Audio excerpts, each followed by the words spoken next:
Hi, everyone, and welcome back to Point Serve. Point Serve is a podcast of Cross Point Church in Beckley, West Virginia, and I'm Vondi Cook. I am the lead pastor here at Cross Point, and I want to thank you for being a part of this today. Allow me just a moment to share with you what this podcast hopes to achieve. We want to give you practical information and steps for followers of Christ in leadership positions so that your leadership influence footprint gets greater where you are.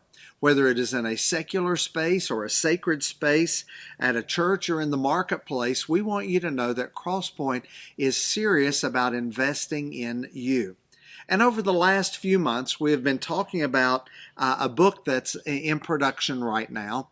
And this particular book has covered some things that I've learned in leading for almost 33 years now in one church here at Cross Point, and some things that we're sharing with you. We've talked about connecting, front porch talk. We've talked about how valuable those relationships are. We've talked about being a trendsetter. But today we're going to talk about what growing up in this part of the world, when someone has a failure in their life. The little county that I grew up in just south of here, the phrase will be, well, he's messed in his nest. And so all of us have messed in our nest at some point. Each and every one of us have faced failure. Each and every one of us have felt like a failure in something in our lives. And in the midst of that, how we deal with failure and how we walk our way through that is so valuable and so important for being a leader. Because there will be people that we lead and people that we influence who will also struggle with failure. And what you and I do as leaders will either help them or it will hurt them as they grow and as they move forward in their development and in the way that we can help them. Because one thing about failure, it creates some things in our lives. One of the things that failure creates is a poor morale. And that's whether it's a personal struggle or if it's even a struggle at work. We create a poor morale, and what we focus on typically gets bigger. And if you and I only focus on that failure and only focus on that moment and only focus on that time, we need to understand that it will affect our morale.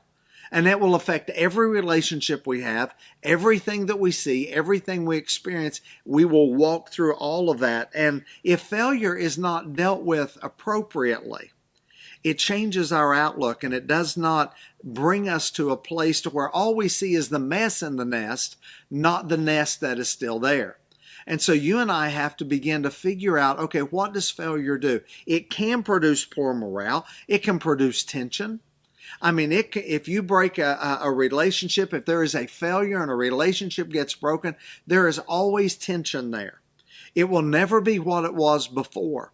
I talk with people on a regular basis who have really struggled and worked with some of those failure issues. And the tension that creates is something that is real, and it's something that is hard for us to deal with. But we need to recognize that failure and tension will go together. So what will we do with that once we get it? What will we do once we figure those things out? Also, a lack of learning. Failure, when you have it, you have to somehow try to break away, whether it is by good counsel with people around you or by just getting by yourself, praying or processing through that failure and the struggles with it and figuring out, what can I learn from this? What can I do differently? Because many times a lack of learning is what drives failure even further. And that mess in our nest will get even bigger if we're not willing to be people who learn through that process. And also, failure does something else. It makes me afraid to try and risk again. It makes me afraid to try and risk the next step, the next thing that I need to do. If I am so focused on the mess in my nest, I will not see the opportunities around me.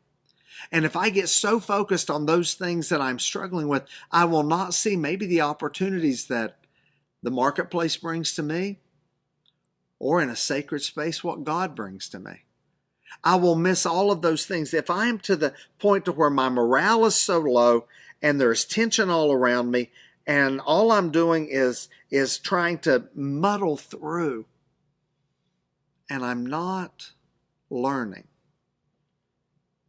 then I will miss what's around me. And if I miss it, even if I see it, failure sometimes makes me so afraid to step out and try it again. And so when you're looking at the mess in your nest, know all of those feelings are normal and they're natural. But what will I do with those? How will I walk with those? How will I change those things? Well, in Christian circles, we believe that there's always grace after failure. And in the process of that grace, we need to realize that when failure happens, to continue to walk in that failure and to stay right with it all the time, that's not going to get you out of it. You have to do a 180 and turn around and walk in the opposite direction.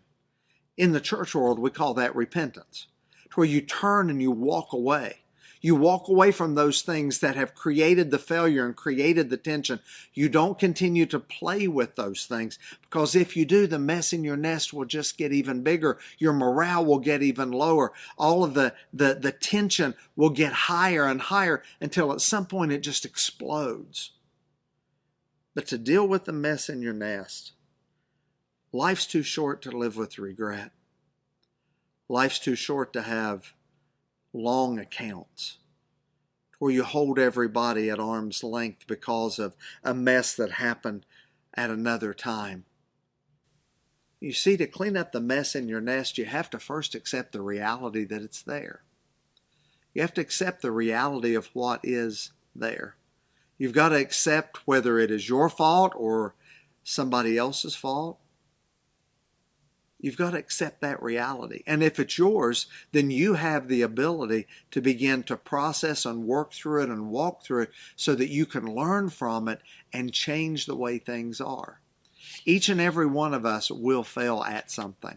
We all will. The question is, what will we do with that?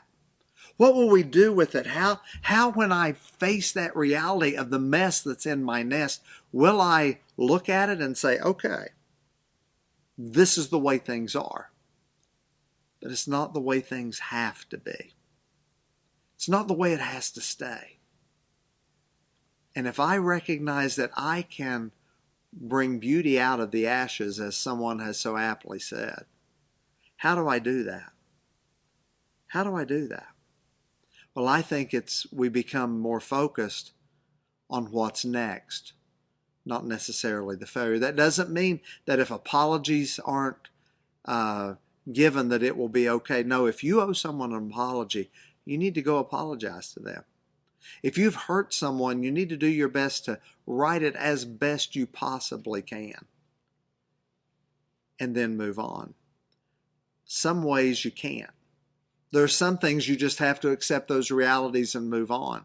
Yet, to be a person who leads others and leads yourself well, you've got to get to the place to where I'm going to be willing to say to those around me, when I'm wrong, I'm wrong. And when I've messed up, I've messed up. But then to get focused on how to repair that messed up nest. To sweep out what you need to throw away what you need to turn around and walk 180 degrees in the opposite direction, so that you never allow yourself to get to the place to where you struggle in messing in your nest the same way ever again. Thank you so much for being here today. Thank you for joining us. And if you found something that is useful, if you found something that will help you, we ask that you hit the like button, because we're doing our very best to get more likes on there, and that will allow us to connect with more people that way. So make sure that you like us on YouTube. Today I want to thank Mike Smith, who is the coordinator of this podcast and making sure all of the production and things are done in place here at Cross Point. And you can also email us at pointserve at BeckleyCrossPoint.org. That is pointserve at BeckleyCrossPoint.org. And if you wouldn't mind, refer us to a friend. If this is something that is of value to you, refer us to a friend. I hope today that you have a great day. I hope your life can stay on point for all of those that you serve. Have a great day.